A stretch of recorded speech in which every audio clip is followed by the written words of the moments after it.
Ito yung 5 days. 5 days na sila ngayon. Yung first batch. Lumipad. Makulit na siya. 5 days. Ito yung second day. Baby pa sila. Baby pa sila yung 9 pieces. Ito tinatakpan na. Ayun yung black papa ko, oh. 2 piraso na lang to. Namatay yung isa. Oo, kirain ng pusa. Kinain ng pusa. Ayan, 5 pero masigla naman sila. Mga pumpkin to, pumpkin sweater. Tapos ito yung halo na ito, isang itim kaso matamlay din yung itim. Baka mamatay din. Babuksan mo na to. Gusto ko na Mga pumpkin sweater din. Tapos yung kulay dark na yan. Ayan. Gusto niyan. Gusto nyo higing 2 dark. Ayan. Yung dark orange na yun. Yung magkatabi na yun. Tapos ito. Hindi. Malikot. Ayan. May puti dyan.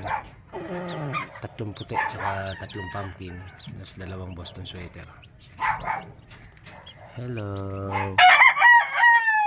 Hello. Breeding po namin. Ito yung sisiyo namin ni EJ.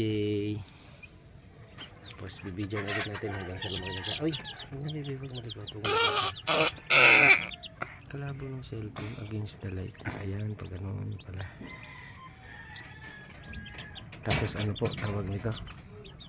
Yung hen hats namin, yung pisanong inahin. Namatay din yung isa. Ito, 2 na lang sila. Yung puti na isa namatay. Itong hatch yan. Tapos itong lalaki, sweater to. napatay yung isa papa kanina, white. Kahapon ano. Nagkaroon siya ng pisik eh. Pinapatan nito yung... Pero ginagamot siya, hindi siya nakasurvive yung isa. Yung mga gamot namin, no? Pramoxil, Peristat, tapos yung Betracing Gold. May Betracing Gold kami. Talagang ano lang, namamatay siguro kasi nung pinisa siya, hindi siya nakalabas sa itlog eh. Ako lang bumiyak ng itlog niya. Ibig sabihin mahina yung katawan ng sisiw.